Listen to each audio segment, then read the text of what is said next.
Okay. So the sutta we are going to learn today is the Culavedalla Sutta. Okay.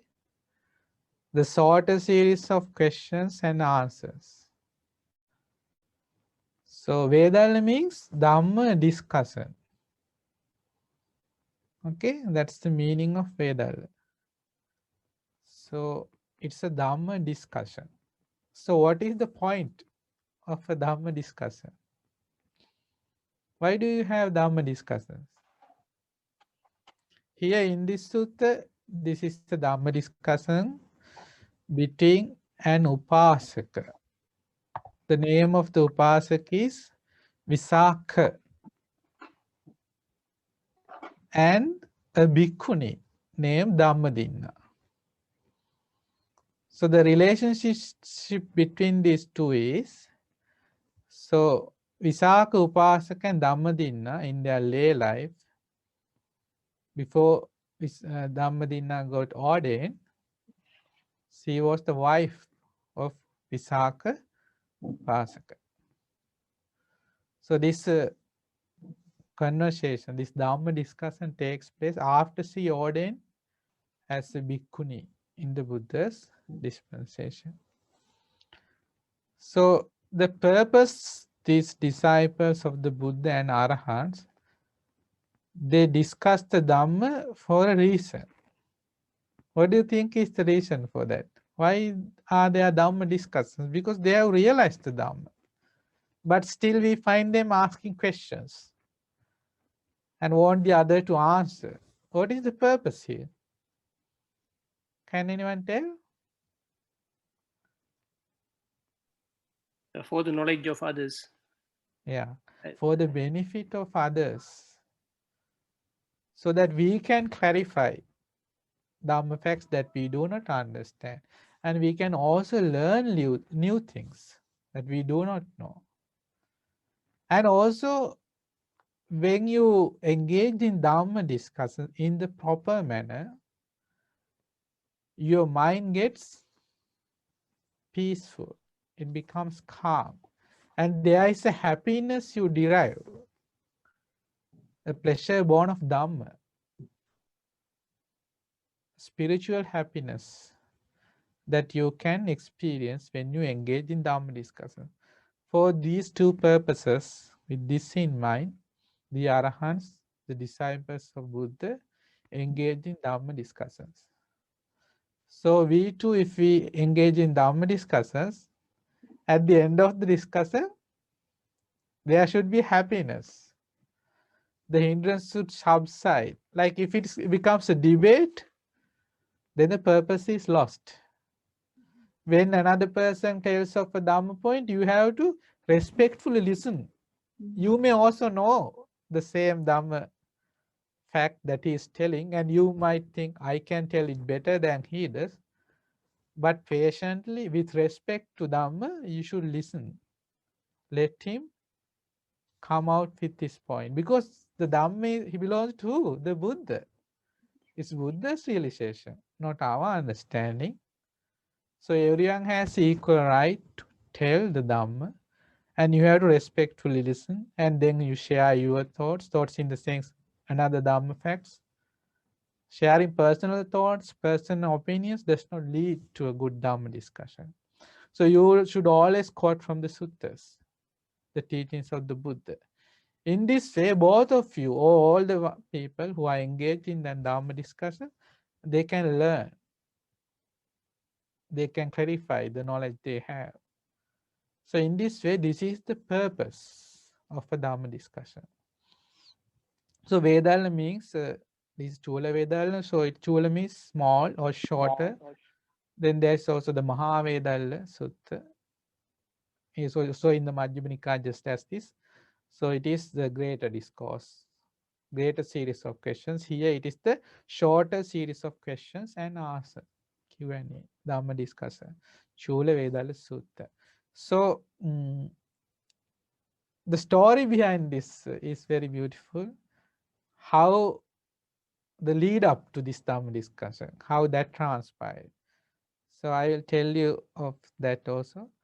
So now there are, I think, families, no, couples here, I think also join in for the Dhamma discussion. Say when your husband comes home after work, how many of you wives go and greet him at the doorstep?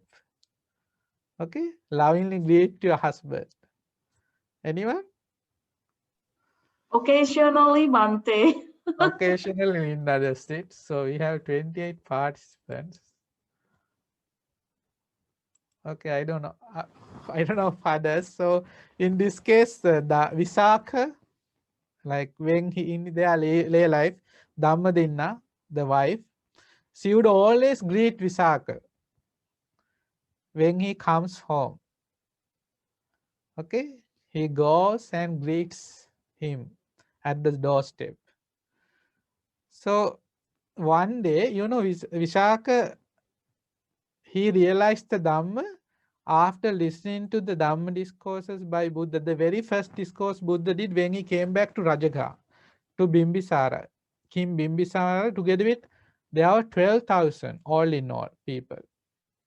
Buddha, after attaining enlightenment, the first time he arrived in Rajagaha, he gave a Dhamma discourse, and there were 12,000 people, upasakas, including King Bimbisara, who listened to this Dhamma discourse. And 11,000 of the out of those 12,000 reached the fruition of stream entry, became Sotapanna disciples of the Buddha. Whereas the rest, the other 1,000, they become disciples of the Buddha. They went for refuge to the Buddha, Dhamma, and Sangha. Among the 11,000 who attained the fruition of Sotapanna, Visakha was one. Okay? And the second time he heard the sutta by the Buddha, Visakha became a Sakadagami, once returner.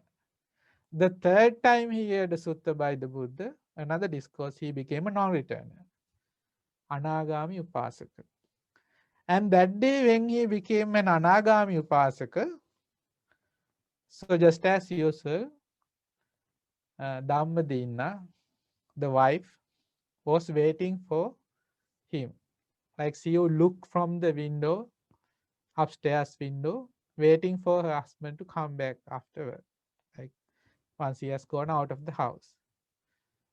But when she looked far from the window, she could see her husband coming, but the demeanor is totally different. He is very calm, relaxed, and he has a lot of sense restraint, it seems. He does not look around as he would usually do when he walks. Very peaceful and calm.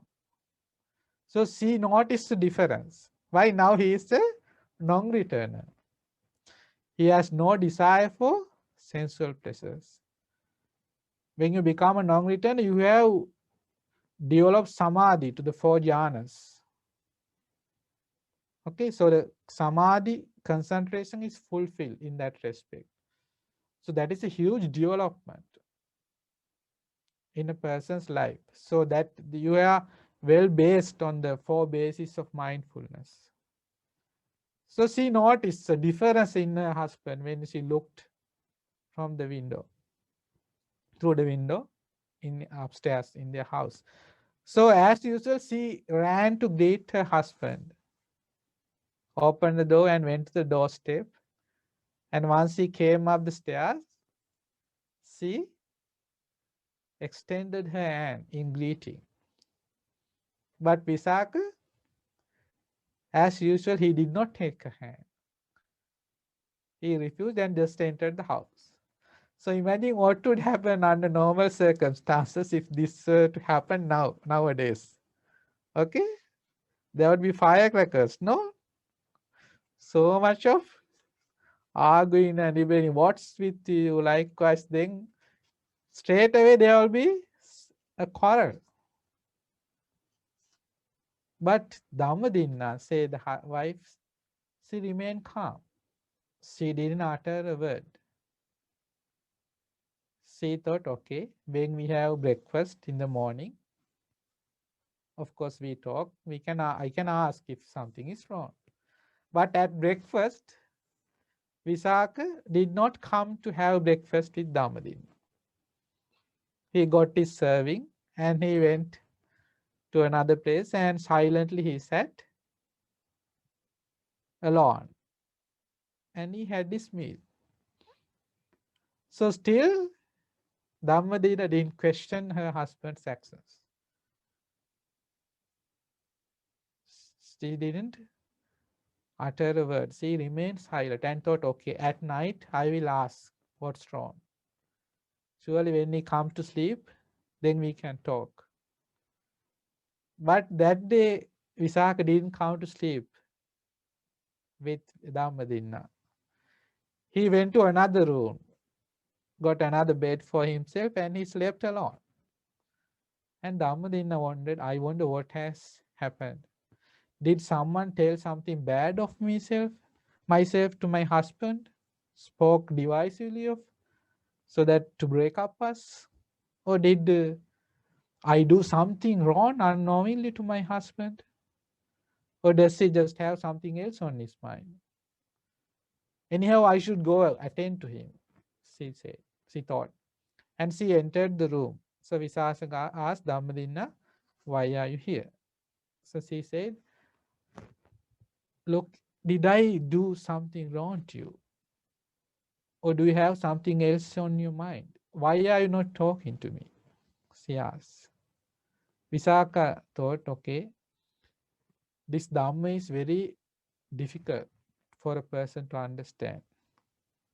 So if I tell her, still she might not understand. But if I did not tell her, because of her love for me,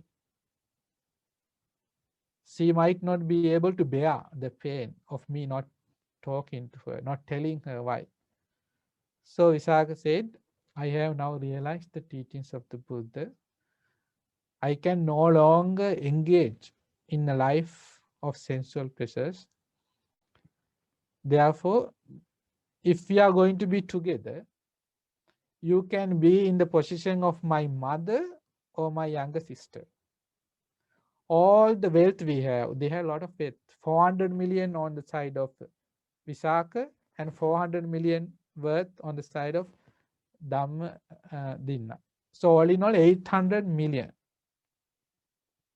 maybe gold souvenirs in that time. They were so wealthy. So all of this wealth is yours.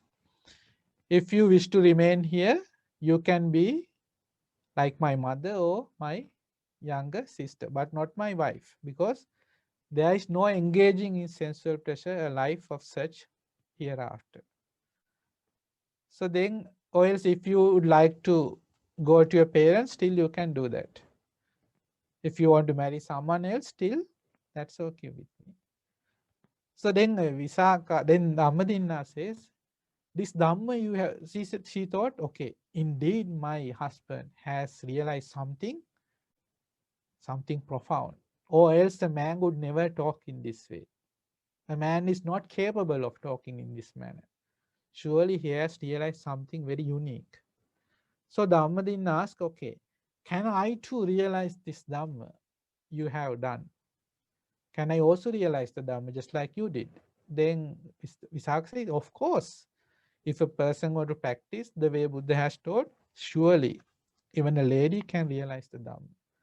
So straight away Dhammadinna says, I would also like to ordain in the Buddha's dispensation. So Visakha said, oh, that was the only worry I had.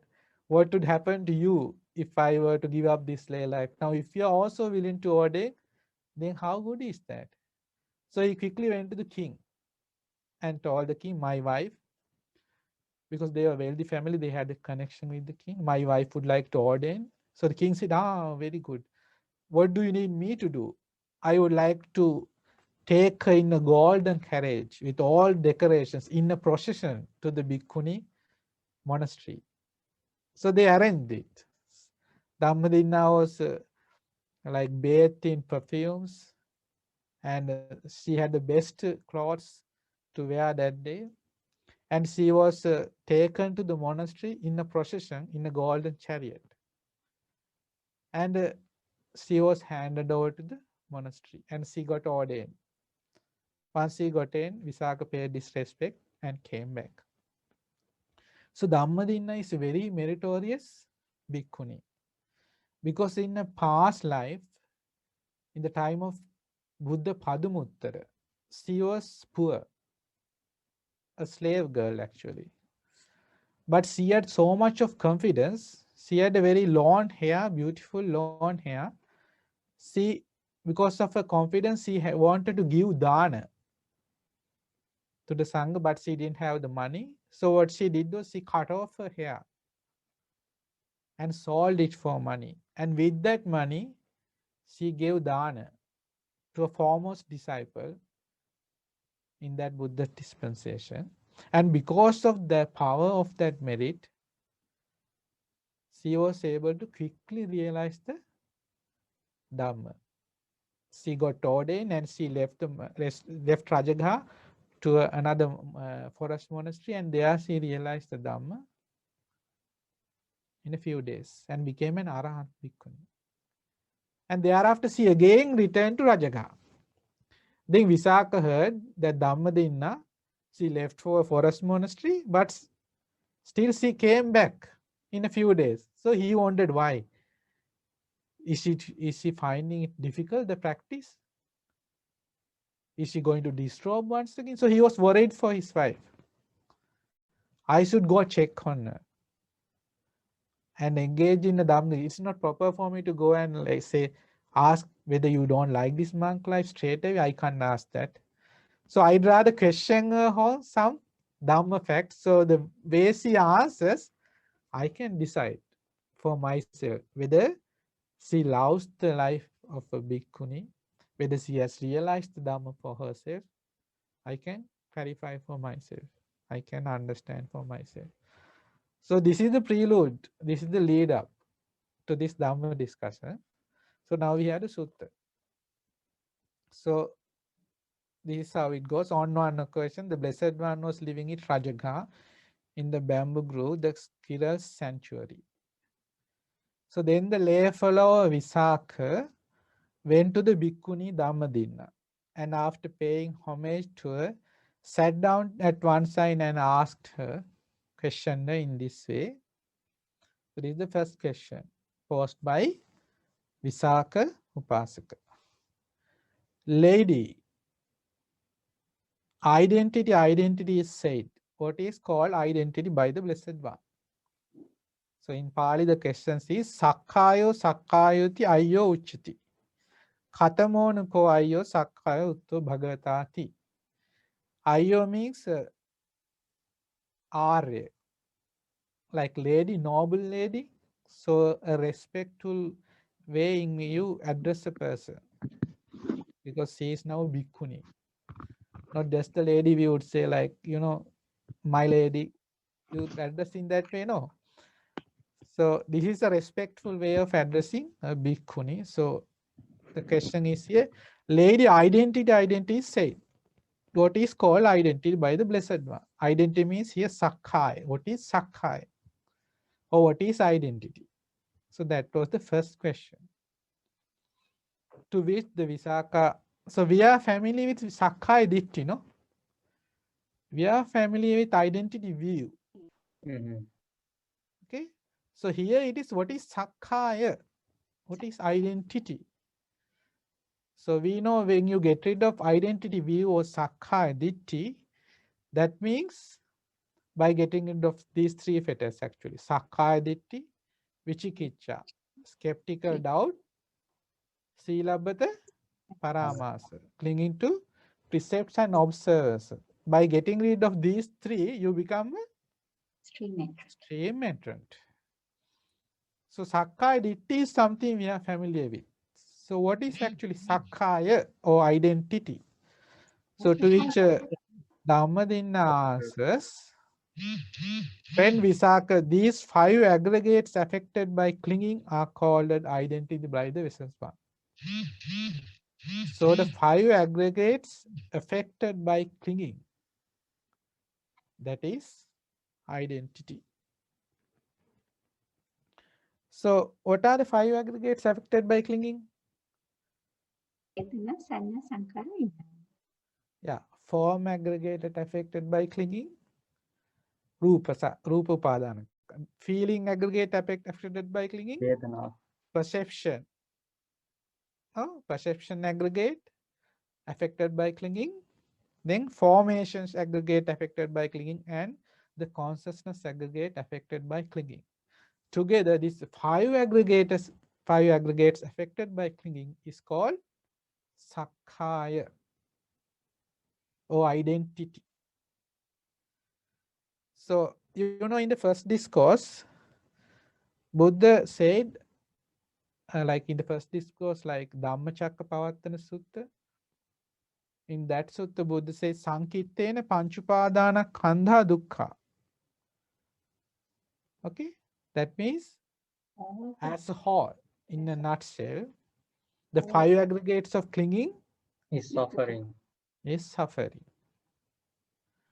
So when we talk about the five aggregates of clinging, the pancha upadana kandha, normally we talk of them separately. The form aggregate, the feeling, perception, formation, and consciousness aggregate. Though we talked in this manner, we have to understand they exist together as a whole, not in separation. So any being in this world, say us humans, the devas, the brahmas, beings in the form sphere or the formless sphere, any being in this world, they are not free of the five aggregates of clinging. So if a person were to free himself, if a being needs to free themselves from this samsaric journey, this existence, they have to free themselves from the five aggregates of clinging. As long as they cling to these five aggregates, they are not free of this samsaric journey. Now think of the form aggregate. What is the form aggregate? What is It's the what's definition? solid. Rupa, like the solid parts, right, Bhante? Form aggregates is, this is how Buddha explained the form aggregates. Everything that are made of the four elements. And the four elements themselves are as a whole the form aggregates. All right, like the physical objects. Yeah, Rupa Upadana Khando. Everything that is like made up of the four elements. So here we are talking about, when we say Rupa Upadana Khando, the animate objects, okay? Particularly with the Dhamma discourses, because of an existence of a being, it is animate. So all these beings, the form aggregate of clinging is made up of the four elements. So anywhere in this world, there is no place that is devoid of the four elements. Even in the Brahma world, there are the four elements. Devas world, there are the four elements. Animal world, there are the four elements. Ghost world, there are the four elements. In the Rupa, formless spheres, the form sphere, there are the four elements. So in this way, so there is no escape as long as you cling to the five aggregates of clinging. So normally when a person passes away, we say his consciousness fared away. Don't you say that? The mind left the body. Normally people say that. Or the consciousness fared away. Here, though we talked of the consciousness in isolation, in actuality, what happens is not only the consciousness alone lives. Consciousness always exists with the other four aggregates. Rupa, Vedana, Sanya, Sanskara. Form, feeling, perception, and formations. Consciousness never exists in isolation. So when consciousness fails on, that means there is also the other four aggregates. That is why Buddha said, Yo bhikkave evaṁ vadhiya ahamanyatra rupa anyatra vedanaya anyatra sanyaya anyatra sankarehi viññānassa āgaතින් වා ගතින් වා චුතින් වා උප්පතින් වා බුද්ධින් වා විරුල්ලින් වා වේපුල්ලං වා පඤ්ඤා පෙස්සාමීති නේතං ඨානං විජ්ජති. Which makes monks, a person might say in this way, how I would talk of a form, I would talk of a consciousness that exists, that comes and goes, that grows, that develops in isolation of the other four aggregates, that is form, feeling, perception, and formation. A person might say so, but that is something that would never ever happen. That is impossible, improbable. It would never happen, said the Buddha. So always these five aggregates, they exist together. One meaning of Sakkaya is to exist together as a whole. That is why we have the term aggregate. Aggregate means a combination. When certain things exist together, we call them aggregate. That is another meaning of the word Sakkaya. Is that clear up to that point? Yes, So in this way, you have to understand Sakkaya, these five aggregates, they exist together. Yeah. In Arupa Loka, how do you explain the this Patavya Putijava? You said everywhere you can find Patavya Putijava, then in terms of Arupa Loka. Even in the formless spheres, the four aggregates are there. It's just a matter that you do not feel, you can't experience that form, but it is there. Because when you talk of a being, surely there are the five aggregates. So then if that is the case, if you are born in a formless sphere, then you are free of the suffering. Being rid of one aggregate means you are free of the others as well. So it's like this. Now you go to sleep. You are in a deep slumber. Okay? So you don't feel anything. There's no consciousness of what is going on around you. Does that mean you are free of the five aggregates? No. The moment you wake up, it's there. So when a person practices certain jhana state, they are born in the non-percipient sphere. They don't perceive the element of form there, but it is there. And as long as that karma is there, the karma is like the karma wears out, he would be there. When the karma wears out, I don't know. then he suddenly perceives. The moment he perceives, he fares on from that life. He does not take. That is like Culavedalla. That is his passing away from that formless sphere. And he's reborn again in any other realm. You just doesn't perceive. That's what happens. But it's there. The elements are there. That's how you should understand it. So in this word, pancha upadana khanda, if we were to break this down, pancha means five. Upadana means clinging. Khanda means, khanda we have to understand, skandha is our existence in time and space.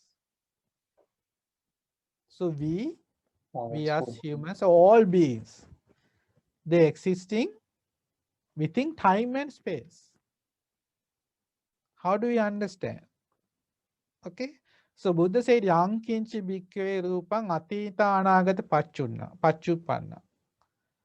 So think of a form. So we like when you think of a being, there are five aggregates. So we'll think of the form in isolation for the moment to understand this. When you think of form, yang kinchi bhikkhave rupang. So there is a form. Atita anagata paccuppanna. It can be of the past, or the present, future, or the present. Okay. Ajjattang or bhaidava. Either internal or internal or external. So first we talk of time. So like we are trying to understand the meaning of this word khanda, okay? Khanda means the existence within time and space. Time means the 3 time periods, past, future, and present. What is space? Space is internal, external. Ajjattava, bahiddava. Ajjattanga, bahiddava. Olarikangva, sukumangva. Gross or subtle. And they are like we are gross in comparison to devas. Devas have subtle form. That is another existence. We have a gross form. So when devas come to the human world, you know, there was an occasion where Deva came to see the Buddha. So the Deva was so very excited, the Deva forgot that he had a subtle form. He is trying to stand beside the Buddha, but he keeps sinking into the earth. Why? It's a subtle form. That is the nature of a subtle form. The Buddha said, Buddha had to arouse mindfulness in the Deva and say, Deva, quickly reconditioning yourself, like change yourself to a gross posture. They can do that, gross form. Then only he could stand. So likewise, we have a gross form, devas have a subtle form. That is why we can't see the deities with our naked eyes. Likewise, in comparison to the devas, the Brahmas have a subtle form. Because Brahma worlds are even more subtle because they are born there because they have developed jhana states.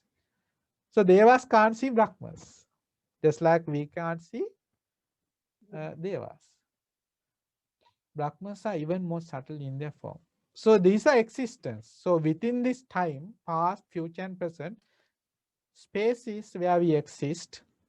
So we exist in internal, external, olarikang, ajjattangwa, bahiddangwa, olarikangwa, sukumangwa, gross and subtle, heenangwa, pranitangwa, heenangwa, panitangwa. Heena means inferior. Inferior. Panitangwa means Superior. superior. So our existence is superior compared to the ghost world or the animal world or the hell world. You can say so. Whereas in comparison to the heavenly beings, we are inferior. Yeah. Where they are superior. When the deities, they are compared to the Brahmas, they are inferior, whereas the Brahmas are superior. Then, yang dure santikeva. It can be near and far. A form that is near, a form that is far. So likewise, it's the same is applicable to feelings. Feelings are internal, external. Feelings that is gross and subtle. Feelings that are superior and inferior. Feelings that are near and far. That means beings in this world who exist within this space, within this time. So we have to understand our existence, isn't it affected with time?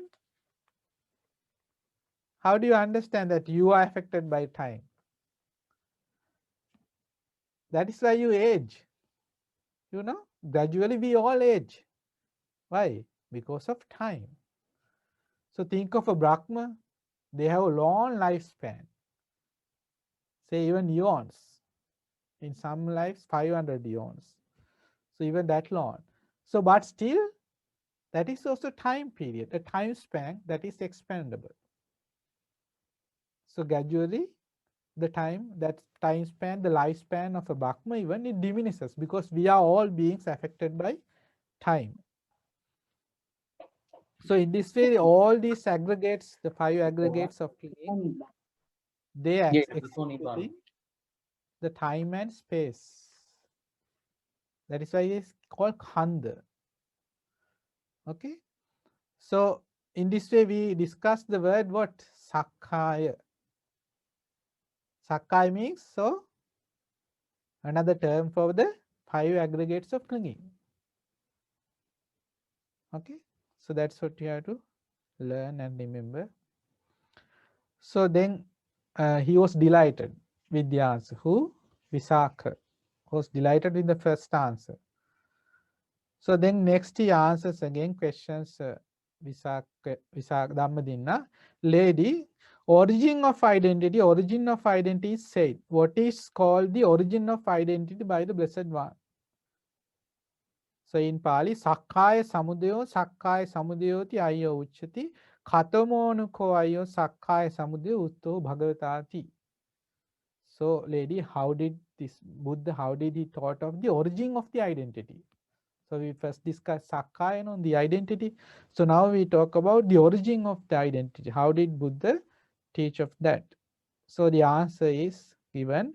Friend Visakha, it is craving which brings renewal of being, is accompanied by delight and lust, and delights in this and that.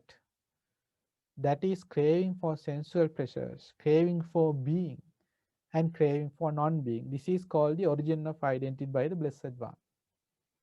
So that is Jayang also Visaka Tanha Pono Bhavika. Pono Bhavika means brings renewal, a rebirth. Craving does it. It is craving that brings about a new birth, another rebirth. That is one aspect of craving. It brings about a rebirth. Then what? Nandi Rahagata Sahagata. Nandi Raga Sahagata. That means it is accompanied by delight and lust.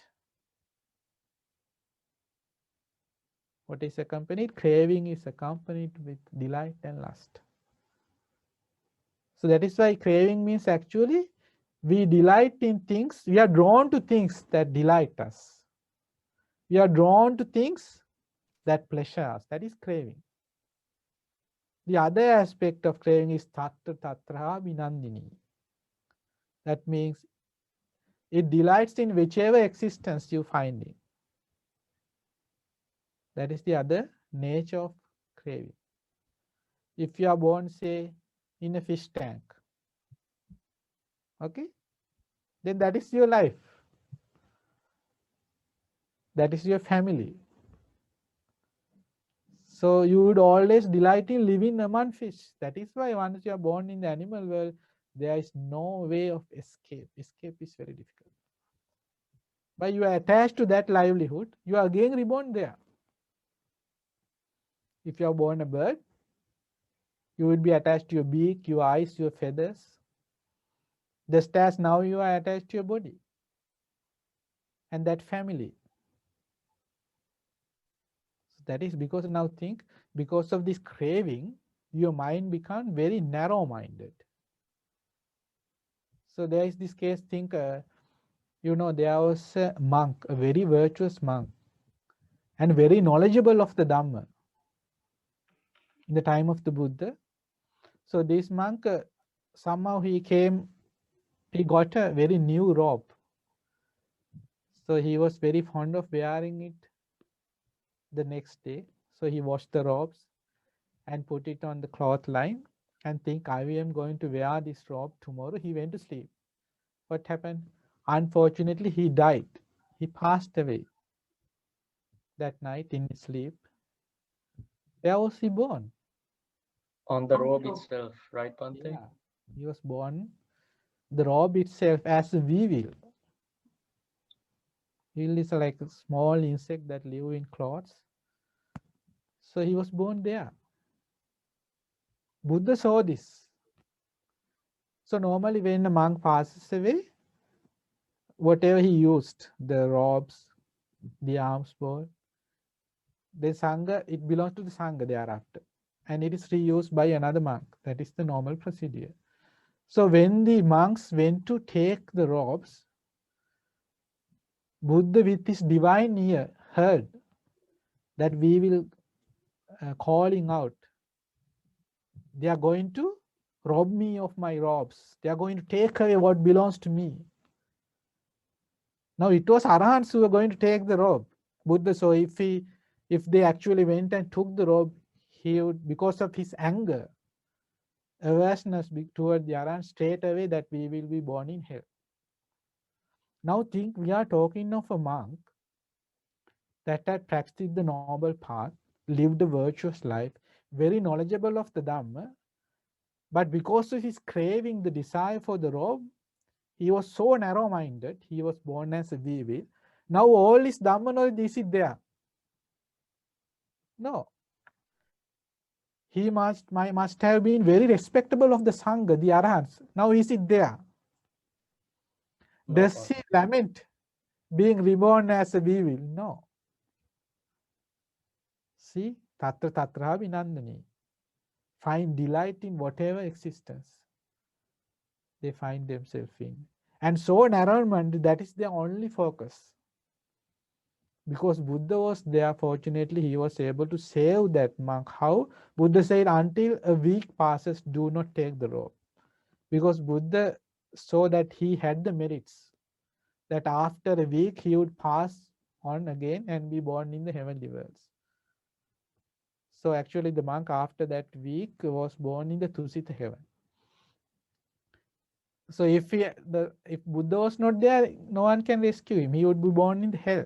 So see, a monk who had so much of merit that could have been born in the Tusita world was born as a we will because of craving. So these are the aspects of the craving we have to learn. Say Nandiraga Sagata, the delight and lust, Tatra Tatra Binandini, finding delight in whatever existence you find yourself, Porno Bhavika, and brings about a rebirth. So it's a huge danger, this attachment, the bondage, the craving causes us. So that is why people are again and again born in their own households because of their stinginess. They are born in Bhairava. Bhairava? Bhairava is like a ghostly form in a manner. So they are so stingy. They hoard their wealth. And once they are born, like recently there was a case. Yes. Recently there was a case where in a family, a young daughter, she got sick. And she doesn't care of the parents, do not respect them. She had an affair with the boy and she wanted to leave the house, leave the parents. And one day, somehow the parents were able to keep her at home. And one day she said, I'm going to die today. No matter whatever I do, I'm going to commit suicide. So they were so scared, they brought her to the monastery and the monks talked to her. And somehow we were able to take her to the Angulmala Stupa in Bovatta. There, once she was taken to the stupa, because of the power of the relics and all that, she could see what she could not see before. There was a Bhairava, a ghost, possessing this girl. And because they were ones who lived in their house before, they wanted them to leave that house because they were still attached to that house. And even in the surrounding houses, all the people had left before because no one could live happily in harmony in those houses. Because of what? Because the people who lived there before had died and being reborn there because of their stinginess to that house and property. And now when she worships the Angulimala Stupa, she can now see what is going on in their house, and she sees this ghost, the Bhairavas, moving here and there in their house and also in the surrounding houses because of the power of the relics of the esteem of the stupa. This was possible. So though we cannot see this is the state of the human world as it is. Because people, they don't practice the Dhamma, they are not aware of this nature of craving. They are reborn again and again, attached to the things they loved. It can be a person, it can be a property. And like say, when you were attached to a certain person, say when he is born in the ghost world, he would even kill you and take you there. That is the purpose. We have come across many such instances. Some monks come to ordain. Okay, say he has born in this Himal world as a Nag from the Naga world. He was before in the Naga world, now he is a human and ordained to be in the monkhood. So that say if the Naga serpent, if a lady, she is still in love with this monk and want to take him back there, she would kill the monk and take her. Yeah, come across such situations. So this is the nature of craving, the bondage. So this sansaric journey, Buddha saw all this. Devas can see this, but we can't. So this our existence in the human world is so very perilous. Like perilous. Like it is so very sad. If we see the state we live in, our predicament, we can't see that. That is the thing. But so it is very difficult to actually have a rebirth among the devas. So that is why we have to practice the Dhamma and somehow instill within ourselves the 5 powers of the training, Sekabala, or else there is no escape. Bhante, I have a question. Yeah. Yes. If the person is a stream enterer, Yeah. would a naga or a ghost be able to kill this person and try to take this person to their territory? No. But he is a stream enterer; he cannot go there. If you stream enter, you are safe. Yeah. They're like, Okay. for sure, then you are safe because you will never be Yeah. born in the 4 bad destinies. For others, the risk is there. But still you are able to firmly establish in the 5 powers of the training, then again you are safe. Because Buddha said, Saddha mattang pema mattang. If you have like confidence in the Buddha, so this confidence in the Buddha, when you say Saddha mattang pema mattang, even a wee bit of confidence. Even a bit of confidence. But that shouldn't be taken lightly. Okay? Once I remember a layperson asked our teacher, what does it mean? Saddha mattam pemavanta. Lokasan said, it's the confidence I have in the Buddha. It's like that. So it is not something that has to be taken lightly. So it means a lot. If you have confidence in the Buddha, you will never ever do something he has told not to do. So in this case, in this incident of this monk who was born as a weevil, in that Buddha said, that is why monks I have told you. You should do pratyaveksha, contemplate upon the 4 requisites when you practice. Why do you use a robe? If that monk had that idea, would he think be so attached to the robe? This is a new robe, it would look good on me. No. So that is why, because he did not abide by that principle, he was born in the hell world. So saddhamattam pemamattam means if there is something that Buddha has told you not to do or to do, you have to do that. Or else you will not be, you don't have the guarantee of being reborn in the heavenly worlds. That's how you have to understand. So it is not something to be taken lightly. Confidence, Shraddha, means to do as the Buddha taught you to do. Then only you are safe. Okay? So, Bhante, yeah. For craving, a non-returner, do they eliminate craving prior to going to become a non-returner, or do they eliminate their craving as a non-returner? Craving, we are discussing craving here, the cause of sakkaya, cause of identity. Okay. So when we talk of craving is threefold. Kama tanha, bhava tanha, vibhava tanha. Kama tanha means craving for sensual pleasures. Bhava tanha means craving for existence. Vibhava tanha means craving for non-existence. So when you become a non-returner, you give up craving for sensual pleasures. That is eradicated. Okay. So when you, but still there is bhava tanha and vibhava tanha. That means craving for existence and non-existence is there. So then you are reborn in the form spheres and formless spheres.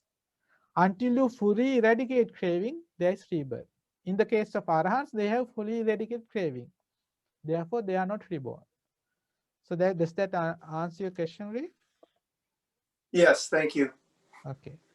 So that is why it said, yang yayang also visaka tanha ponobaika nandiragar sagata tatra tatrabinidin tatta tatrabi nandini seyati dan kama tanna bhava tanna vibhava tanna. Ayanko also visaka sakkaya samudaya utto bhagavata. This is the visaka, the origin of sakkaya, origin of identity view.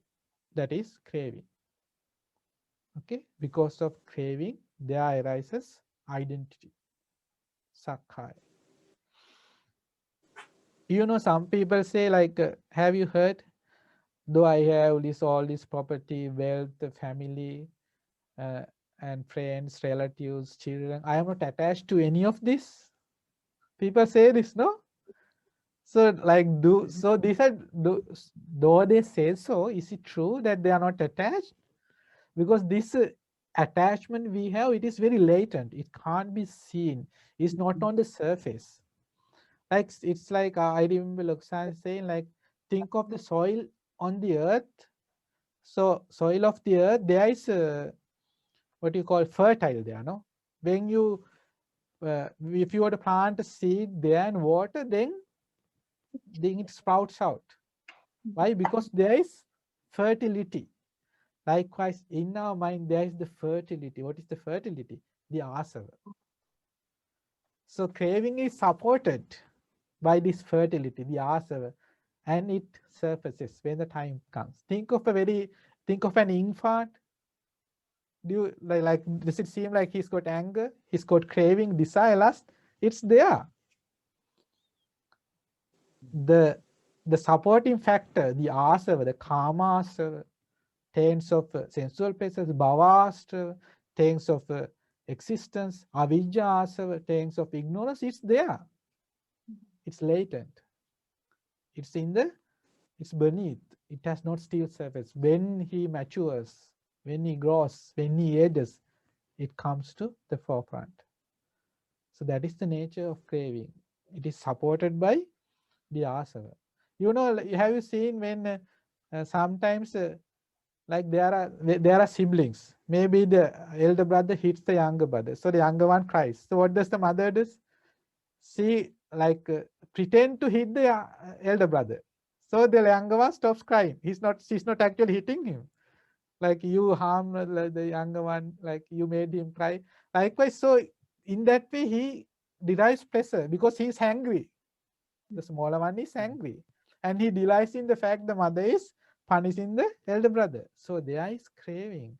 There are other defilements. Still, they have not surfaced as it is apparent in us because we are grown-ups. So likewise, we have to understand it is there. So if a person would just say like I am not attached to anything, but you should see when he lose one of the loved ones, if you would actually lose the property, then you can see whether he is attached or not. So you have to understand how this craving exists within ourselves, how latent it's. Is craving limitless? Is craving limitless? Yeah, it is limitless. That is why we can't be satisfied. We are never satisfied, no? Yeah, there is no end to you can never be satisfied. Huh?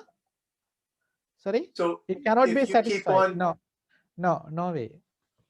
You can't satisfy. so no matter whatever you have, you'd always want more. You would want more. Yeah, that's clearly the case. You would want more. Like think of the most wealthiest person, he's still not satisfied. There was I think a king, Mandatu. He had all the pleasures in the human world, still he was not satisfied. Then he went to the heaven because he had so many, and he lived in the heavenly world. Still he was not satisfied. For many years he was in the heaven because he had so many, he could go and live in the heavenly world as a human still. That much merit, but still he died unsatisfied. So likewise, you can't satisfy, but you can get rid of craving by practicing sense restraint, because there is no end to satisfying by seeing forms. There is no end to satisfy yourself by hearing sounds. There is no end to satisfying by tasting taste, but by restraining the senses, you can root out craving gradually by practicing the noble path. That is the only way. So, sometimes people feel like when they suffer, they think I suffer because of this form, or they think I suffer because of the mind. So like the form it's apparent, no? Like we suffer because of the form, and if the form ages and the body becomes weak, that is more apparent to us. So we see the impermanence of the form, but the mind is even more impermanent, but still we always consider ourselves, we are attached to the mind so much, we always identify as a self, even more so than the body. We never think, like we always think of ourselves, me, I am thinking, I am doing likewise. We are so engrossed in this view of identity, self-view. So some people, what they do when they suffer because of the body or the mind, they practice a certain samadhi to get rid of this attachment, this craving for the body. And what they do is, because they are not aware of the noble eightfold path, the process by which you should practice, they practice this samatha bhavana, this calm meditation that helps you to get rid of the perception of the body and the mind even. But still, then when you practice that samatha bhavana, then you accrue still karma. There is the arranging of karma where there will be bought another rebirth in the non-percipient sphere, because you are practicing not to perceive the body, not to perceive the mind. So you can even practice when you get rid of the, like you can not perceive the mind in that dhyana state. Then you are born in the neva sanya, you can like develop the samadhi of neva sanya, na sanya and samadhi. So that is the samadhi of neither perception nor non-perception. So you are born in that world, formless sphere. So that is the nature of craving. So the nature of the mind is somehow it tries to exist. Because consciousness, the mind, the mentality would liken into a magician. No? Whatever way by which you try to think or act, it always creates an existence. The only way, if you think and train your mind to work according to noble eightfold path, train your mind to be on the noble eightfold, then that karma that create can annihilate all the karma and being about relief. That is the only way. Then you can escape from the samsaric existence. Okay. So the next question is, so that is why people, when they suffer, they think, okay, I am going to commit suicide. And they think the problem is over. That is their way of getting rid of the craving, the attachment, the suffering. But we have to understand there is a cause of the suffering. Cause is craving. As long as they are craving, if you do not get rid of craving, then there is what? Porno bhavika, a rebirth. Nandiraga sahagata, delight and lust, tatta tatra vinandini. In every birth, you will find pleasure, desire, and attachment. Okay. So the next question is, lady, cessation of identity. Cessation of identity is said. What is called the cessation of identity by the Blessed One? So sakkaya nirodho, sakkaya nirodho ayyo uchati, katamonuko ayyo sakkaya nirodho utho bhagavatati. So what is the cessation of identity?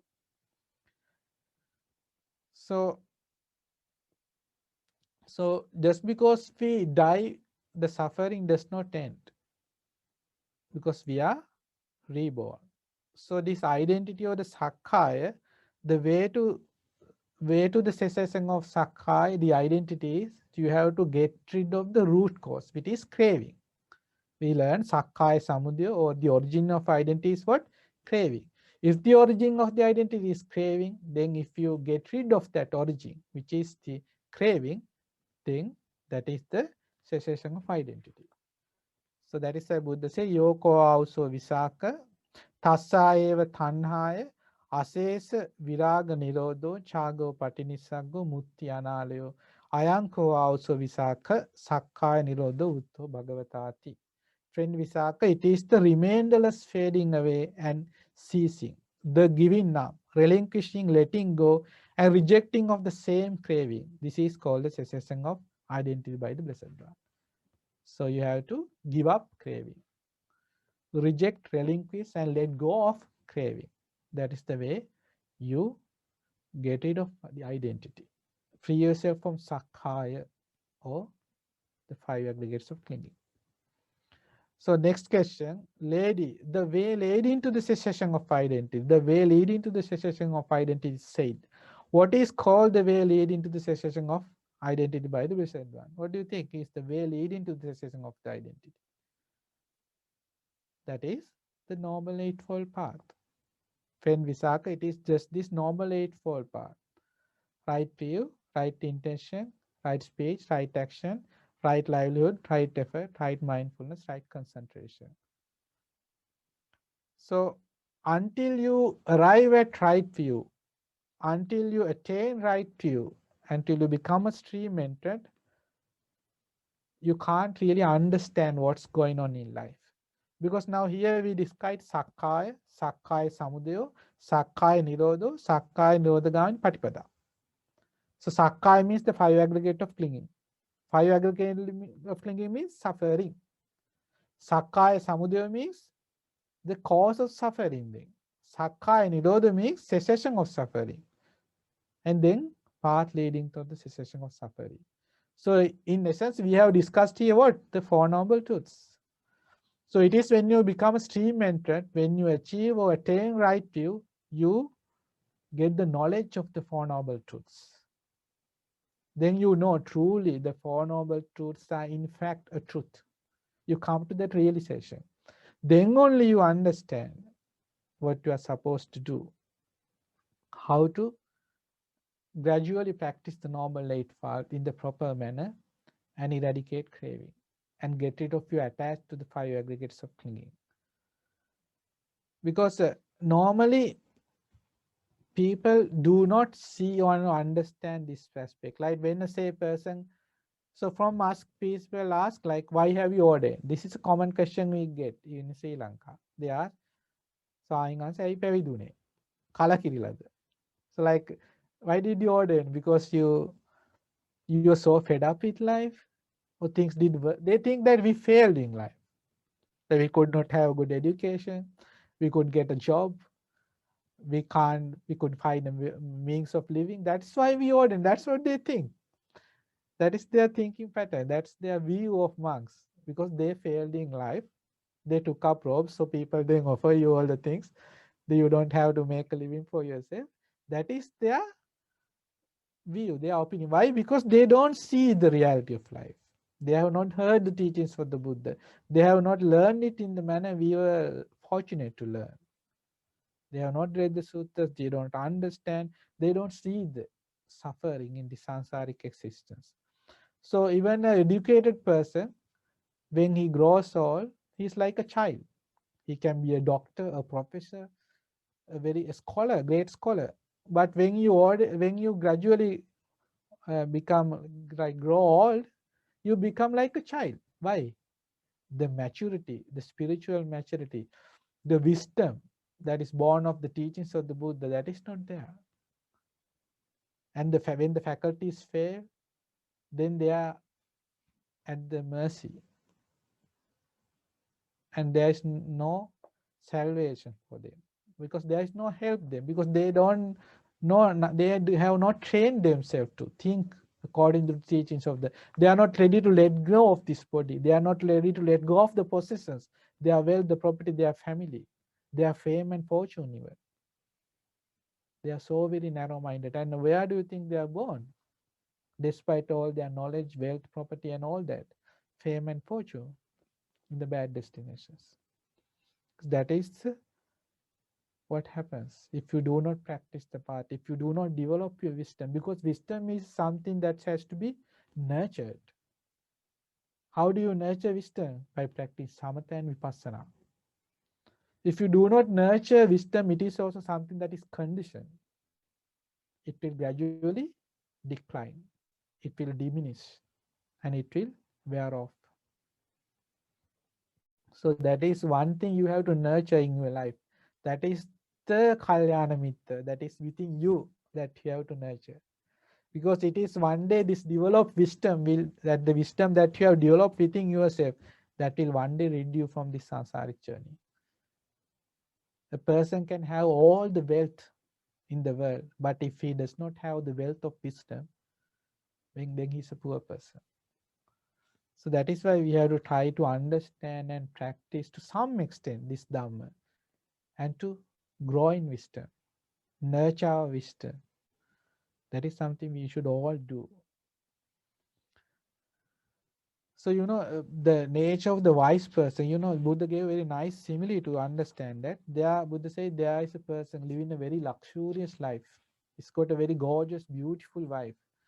He's so wealthy that he eats out of a golden plate, wears golden sandals, and lives in a palace, house like a palace. But he gives up all that after listening to the teachings of the Buddha and dons the robes of a monk. And he takes an alms bowl and he goes from house to another, one house to another, begging for alms. He's ready to do all that, giving up that life, that luxurious life. Why?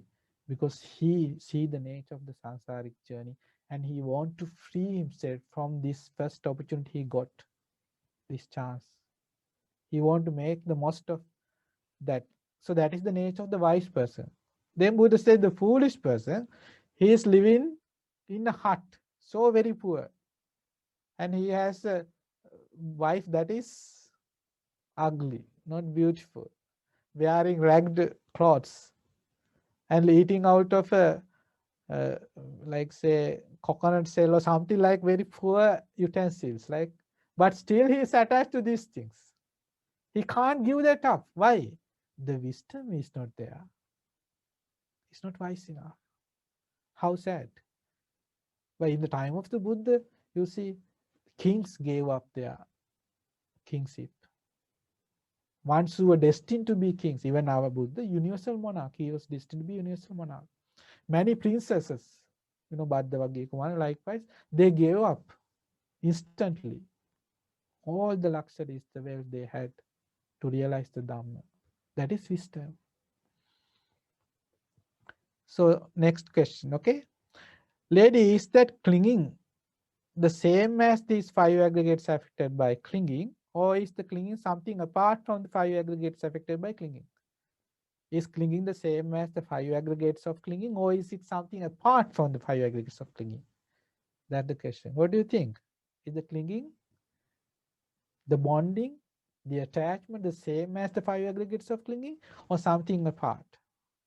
So, clinging is fourfold: kama upadana, clinging to sensual pleasures; ditthi upadana, clinging to wrong views; silabbata upadana, clinging to precepts and observances; then attavada upadana, clinging to a notion of self.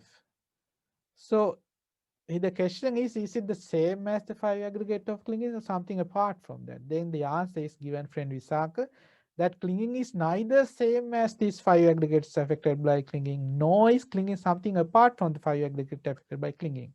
But it is the desire and lust in regard to the five aggregates affected by clinging, that is the clinging in there. So the desire and lust we have towards the five aggregate of clinging, that bond is in fact the clinging. That is what clinging is. The bond, the attachment, the desire and lust you have towards the five aggregate of clinging, that is clinging there. Clear? That's the answer, okay?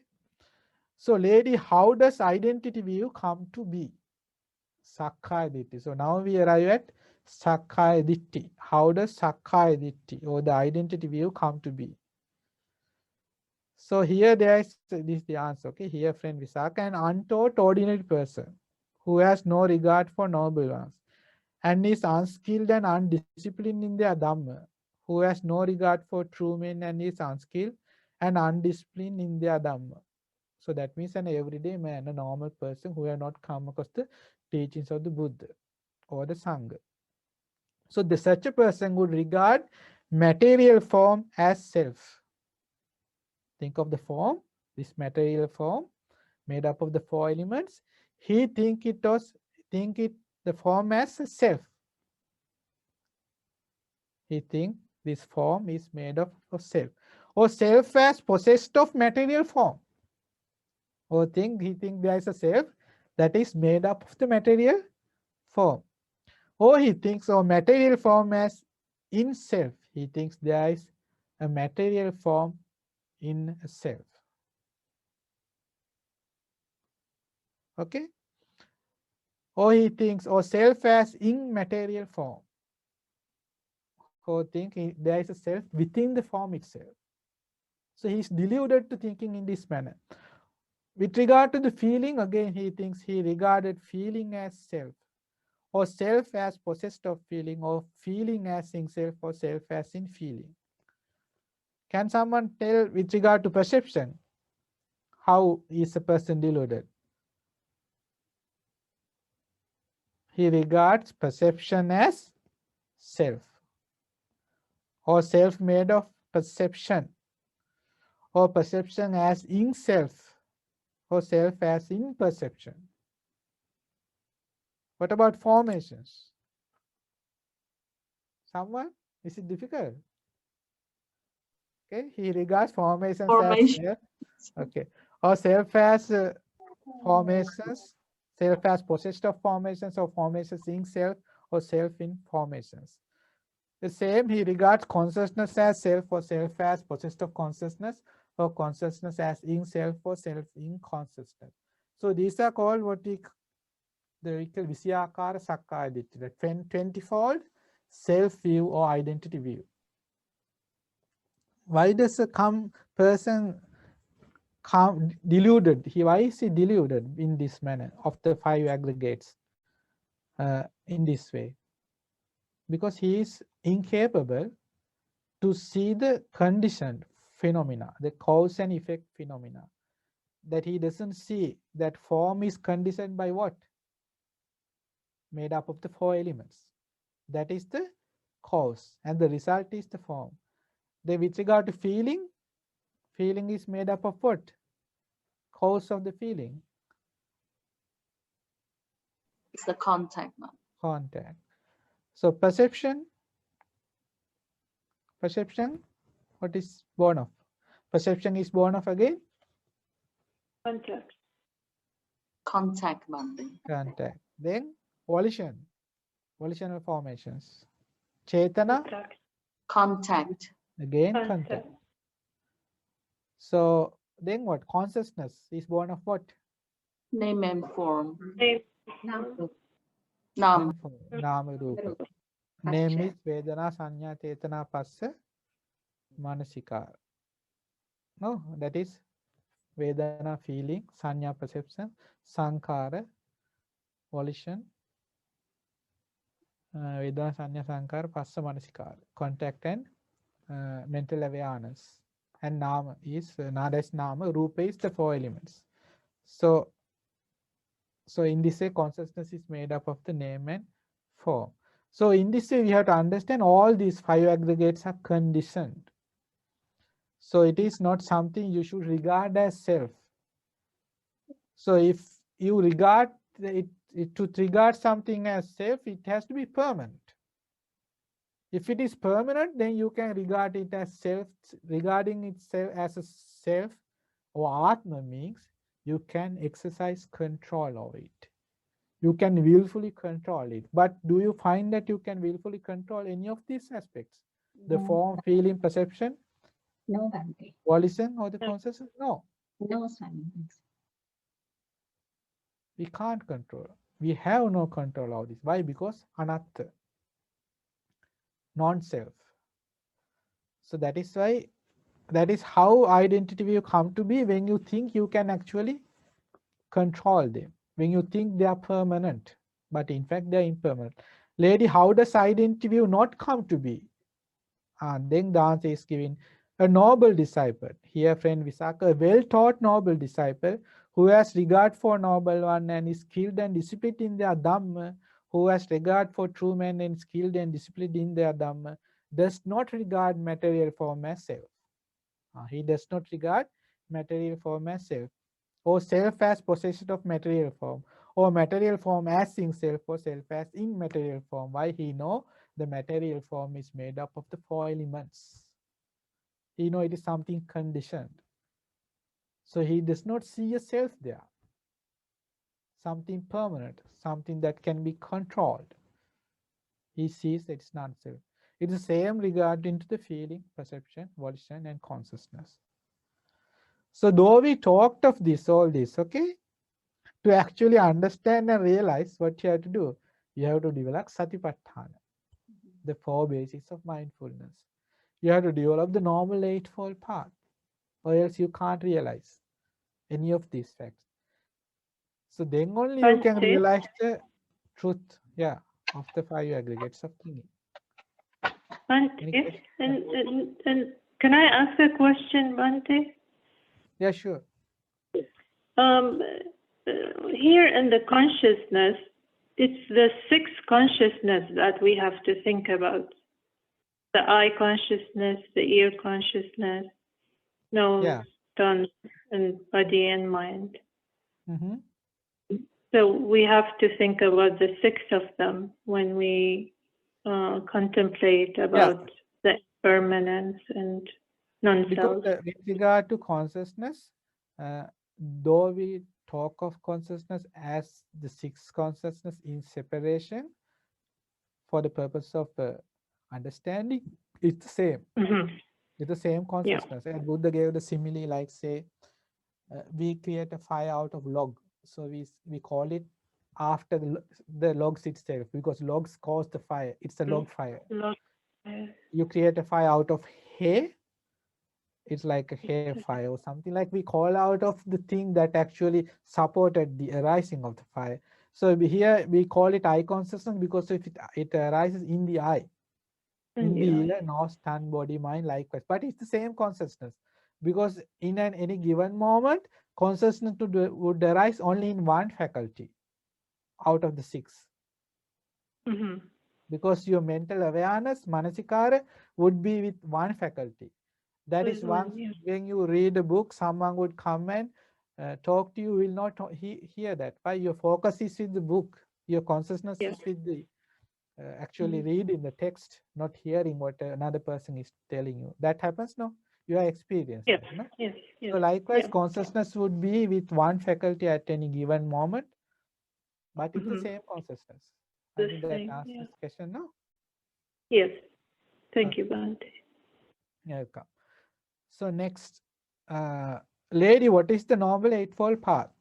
Next question posed by Visakha. Lady, what is the Noble Eightfold Path? Fen Visakha, it is just this Noble Eightfold Path, that is, we know it, no? Right livelihood, right intention, right speech, right action, right livelihood, likewise. Next question is, lady, is the Noble Eightfold Path conditioned or unconditioned? What do you think? Is it conditioned or unconditioned? Conditioned. Fortunately, it is so. If not, what happens if it is unconditioned? You Then there's can't no develop end. it within yourself. Because it is conditioned, we can develop each of these faculties within ourselves. Each tenet of the path can be developed within yourself by the nature of a conditioned thing is when there are the causes, then there is the result. So if you nurture the causes, the supporting factors, then you can develop the results. What are the results? You can develop right view, right intention, right speech, right action. Likewise, the path, the Noble Eightfold Path can be developed only because it's conditioned. If it was unconditioned, you cannot develop it within you. Then there's no freedom from the suffering in samsara. Next question, lady, are the aggregates included by the Noble Eightfold Path, or is the Noble Eightfold Path included by the 3 aggregates? Do you understand the question? That means is these 3 things, virtue, concentration, as wisdom, to be found within the Noble Eightfold Path, or is Noble Eightfold Path to be found in virtue, concentration, and wisdom? Both ways, right? Huh? No, actually it is true virtue, concentration, and wisdom. The Noble Eightfold Path is formed. So the Noble Eightfold Path comprises of virtue, concentration, and wisdom. Not the other way around, okay? It is together with virtue, concentration, and wisdom, the Noble Eightfold Path is formed. Virtue is not found by Noble Eightfold Path. Concentration is not found by the Noble Eightfold Path. Rather, it is within, it is these 2 qualities, virtue, concentration, wisdom, is to be found in the Noble Eightfold Path. So that's the meaning there, okay? So the 3 aggregates are not here. This is the answer. The 3 aggregators are not included by the Noble Eightfold Path. Friend Visakha, but the Noble Eightfold Path is included by the 3 aggregates. Right speech, right action, and right livelihood. These states are included in the aggregates of virtue. That you know, no? Virtue means right speech, right action, right livelihood. Right effort, right mindfulness, and right concentration. These states are included in the aggregate of concentration. Right view and right intention. These states are included in the aggregate of wisdom. Okay? So if a person go to practice loving kindness meditation, to which category does it fall in the Noble Eightfold Path? Virtue, concentration, or wisdom? Tell me. Huh? Should be concentration, right, Bhante? No, not concentration. All of them. Huh? All of them. Sorry, I can't hear. What's that? Virtue, Bhante. Virtue. It's included in the three of them. It's Samma Sankappa and so That's the Samma. correct answer. Samma Sankappa, right intention. You know when what are right intention? Someone tell me.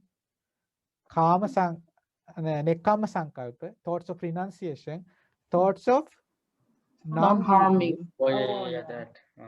Yeah. non-anger. That Kama Sankalpa, Avyaparas, Vihimsa, thoughts of non-harm. So non-anger means what? Loving kindness. So if you practice loving kindness, then you practice wisdom. See? So then it is something you have to practice daily. If you live imbued in loving kindness all the time, that means you are a person who practices wisdom, because that is right intention.